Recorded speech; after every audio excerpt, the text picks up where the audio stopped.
Pues bueno, el día de hoy me tocó platicar un poco de un segundo tema que pudiera ser continuación del de ayer, pero sobre todo es más continuación de lo que comentaba Roger sobre el tema de aplicativos y contenedores en la nube, ¿no? Una de ellas es inteligencia artificial.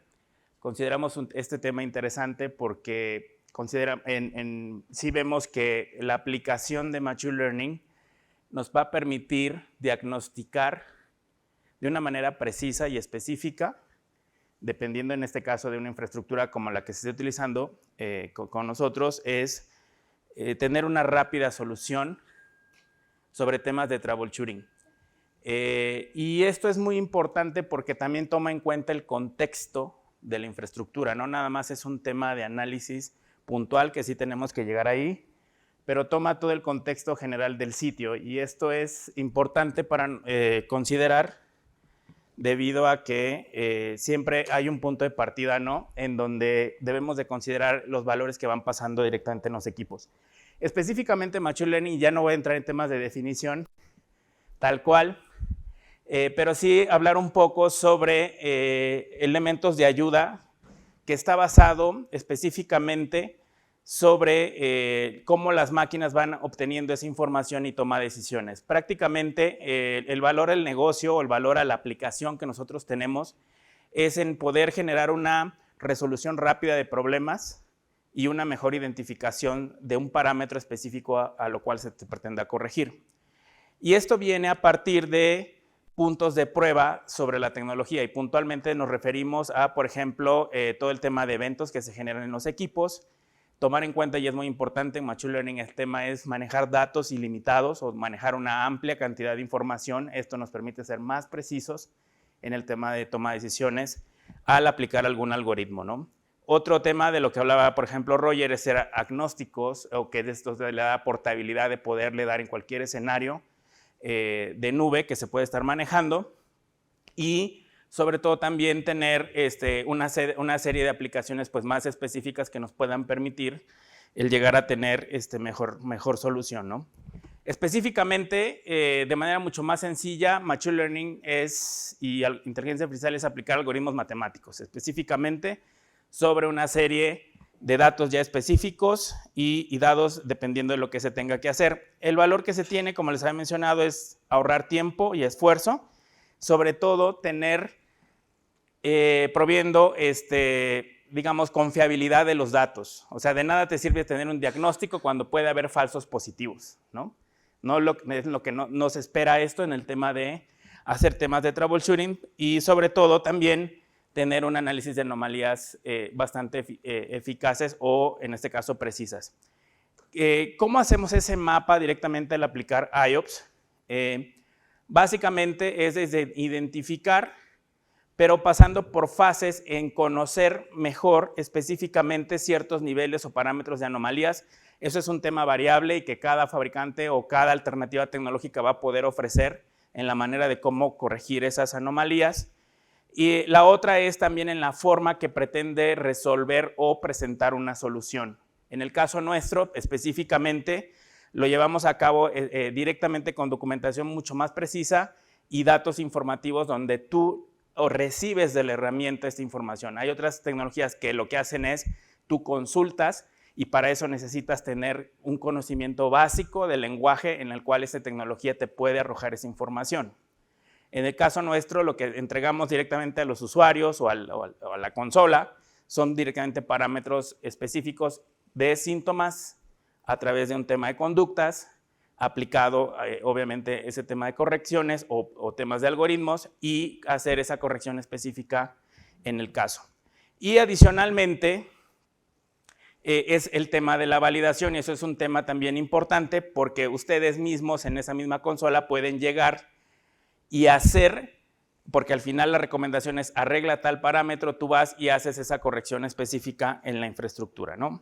Eso lo vamos a ver ahorita en la demostración, va a quedar un poco más aterrizado este concepto. Entonces, aquí finalmente el producto tiene un nombre y apellido, le llamamos Copilot, y al final es reducir riesgos o identificación de anomalías y sobre todo minimizar el tiempo de mean time to troubleshooting, en este caso poder corregir mejor este tema, ¿no? Al final, el producto lo que hace es analizar evaluar y aplicar algoritmos específicos sobre una base de datos de eventos, y en los cuales también existen una serie de herramientas que pueden ayudar específicamente. Independientemente de que sea una herramienta poco o más intuitiva, eso va a depender del nivel de conocimiento del administrador, es el poder también aplicar este tipo de conocimientos o consola o esa visualización también se incluye dentro de aplicaciones móviles, que también es una parte de la interfaz que se maneja. El tema del poder conocer específicamente el comportamiento de los clientes y sobre todo ya cuando específicamente se habla de anomalías, se hace una identificación precisa y el tema de la recomendación. Adicionalmente existen herramientas de ayuda ahí mismo que te permiten documentar específicamente y sobre todo también el manejo de casos.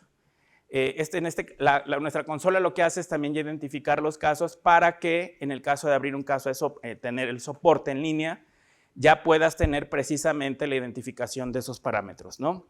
Esto simplemente es información sobre algunas de las visualizaciones de las consolas y estas son algunas de las pruebas o en este caso anomalías detectables directamente en la parte de Wi-Fi, pero también nos extendemos a la parte cableada, ¿no? Entre ellas van en función mucho al tema de interferencia, por eso mencionaba hace un momento el tema del contexto general, no es precisamente, sí aplica a cierto dispositivo, pero normalmente se tiene en consideración el ambiente completo y puede afectar a una zona, no necesariamente hacia un punto de acceso en particular para hacerle troubleshooting, ¿no? La llamamos nosotros anomalías y en ellos va en función a la experiencia del cliente, pero también con identificación de los parámetros estándares que estuvimos analizando, si es que para los que estuvimos en el tema de troubleshooting, fue un tema más puntual sobre la parte de los paquetes, ¿no? En temas de capa 2, digámoslo así. También en el tema de cableado, bueno, aquí es un tema más específico sobre la parte de Power over Ethernet y sobre todo temas de insuficiencia o de conectividad o de detección de cambios de velocidad que pueden estar pasando directamente en los dispositivos, ¿no? Entrando ya un poco más a la consola, y es lo que prácticamente veríamos en 2 minutos, este es el dashboard específico sobre cómo se tiene todo el tema de algoritmos, ¿no? Entonces, esto es un tema en el tiempo, en donde tú puedes seleccionar un rango de fecha específica aplicando este tema de algoritmos. Hay un tema que nos muestra el tema de inventarios y algo de lo que hablaba también Roger, que son las aplicaciones. Pero aquí lo importante son las eficiencias o ineficiencias o anomalías que nosotros podemos ir encontrando dependiendo de la tecnología. Y siendo específicos, por ejemplo, aquí lo que se tiene es, en el tema de Wi-Fi, es tener una serie de alarmas, por decirlo de alguna manera, el poderlo identificar sobre qué equipos tienes ya diagnosticada la falla, y en este caso tomando en cuenta, por ejemplo, en una banda de 2.4 GHz, habla específicamente de paquetes de error y en este caso habla de una cuenta específica de clientes y te arroja directamente cuáles son los clientes que están afectando. Aquí es un poco desde la infraestructura. Normalmente uno hace troubleshooting desde la queja del cliente y desde ahí partes hacia atrás. Era lo que vimos en el tema de análisis. Aquí la misma consola, en el tema de poder tener ese contexto, lo que haces es llegar a qué usuarios o qué usuarios pudieron haber ocasionado, en este caso, este tipo de problemas. Podemos tener temas también de utilización de canal de aire o sobre todo de tiempo aire en la utilización, por ejemplo, en correcciones de SNR muy bajos o ya muy ambientes con mucho ruido, en los cuales recomiendan, por ejemplo, prender ciertos parámetros como Proof Request Suppression, en la parte de los APs para que puedan ya soltar directamente en la comunicación con un AP o asociarse hacia otros. Cuestiones de ese estilo que normalmente son funcionalidades que a veces a experiencia de los usuarios no es tan, como dijera yo, profundo en el tema del concepto tecnológico, pero sí en un parámetro que puede ser identificable en la configuración, ¿no? Muy bien, pues de mi parte era un overview de todo lo que sucede en tema de Machine Learning, en cómo nosotros estamos llevando a cabo. Y bueno, toca en 30 segundos hacer la última ruleta.